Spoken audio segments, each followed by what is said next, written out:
Sitting beside me now is Tony Tan. Now, Tony, I'm going to read your title to make sure I get it correct. Executive Director of CapitaLand Hope Foundation and Chief Corporate Officer of CapitaLand Development. Absolutely correct. Correct. Wonderful. Amazing. It's great to have you with us today, Tony. Now, Thank you for having me. the foundation directs up to around 0.5%, from what I understand, of CapitaLand Group's net profit to community causes. That's a significant amount. Yeah. I think it's decent, but it's never enough. It's never enough. No, No, yeah. it's never enough. Tell us a little bit about the foundation and your priorities there. Okay, so the foundation set up 20 years ago. I think for the very reason we wanted to strengthen the social impact on the community that we operate in. If you think about real estate, you have to think about the community, because many parts of our business are tied to people. People drive our business grow. So having a strengthened community is very important, and I think the company back then decided that we should have a dedicated foundation set up to look at the social costs in each community that we operate in. And Fast Track today, CapitaLand has expanded tremendously over in the world. We operate in 270 cities, 45 countries.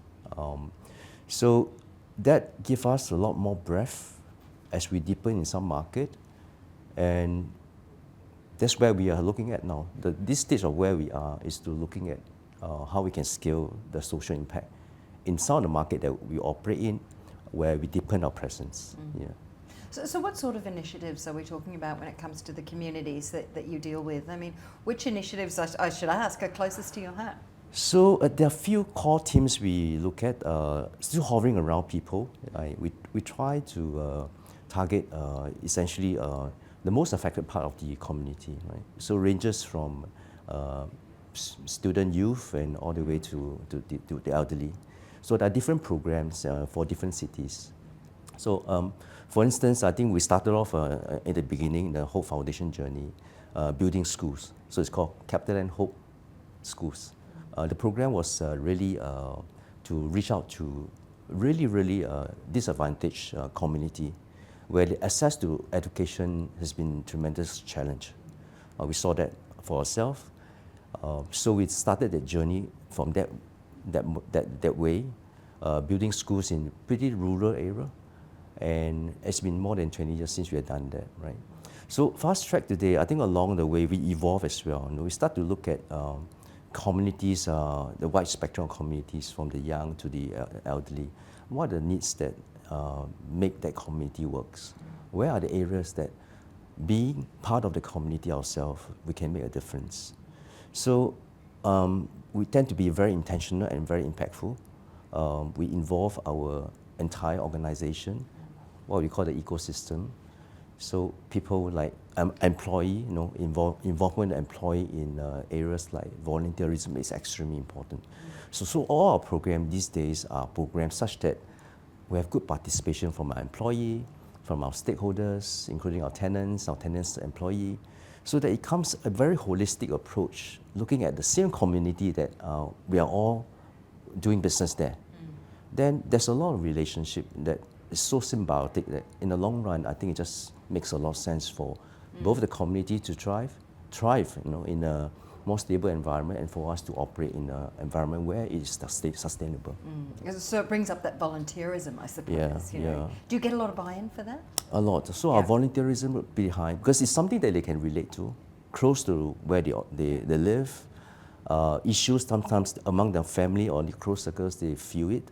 But sometimes a little bit below the radar because it didn't get the attention of the relevant authority. So sometimes we come in with a little bit of intervention, right? And one good example is like the most recent one that we just did a grant call with partnership with AVPN. And we must thank AVPN for that strong ground knowledge, their outreach, where we can reach out to some of the areas where we felt it's important for us in the market that we operate. It's a little bit underserved, and we have a little bit of resource that we can plow ourselves in and get our ecosystem in the work. So we are starting the engine now in a more major way. And this initiative is a good start. Yeah. What role is technology playing now in terms of the initiatives that you're looking at for community? So that's a very good question. We also, as one of the 12 grantees that we have announced yesterday, one specifically may actually try to use technology to help the disadvantaged. So the grantee name is called Assistech. Essentially, they are a venture startup. They look at different technology that can help people's daily life. Unfortunately, some of the more underprivileged part of the community, the children, they have no access to it. Yes. So we come in to help them catalyze that, buying over the equipment so that we can set up that momentum. These people are visually blind, so they can't really utilize the technology in an effective way. And yet the technology itself is very relevant in today's market. And for them, it's important that we get these people back on track to the mainstream.